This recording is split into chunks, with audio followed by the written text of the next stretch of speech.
Hello everybody, my name is Aborisade Praise Emmanuel and this is my CIH story. I started CIH on in May. Started CIH in May. Yes, when I started I was a novice. I knew nothing. I knew nothing at all.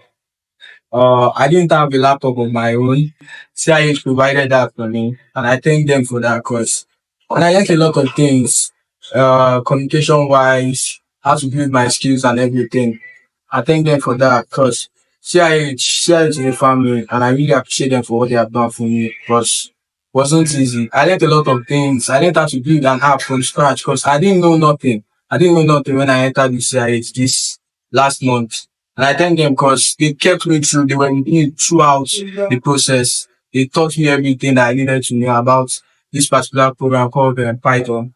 And I built an app with Python, a calculator app to be precise, and I hosted it online. Now it's a live app in Python app now.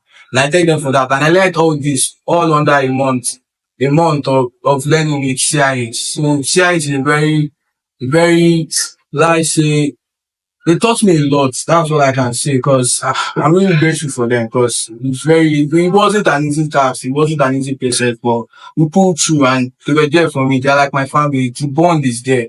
People there, friends there. They care for you. They care about you. And I really thank them for that. Thank you.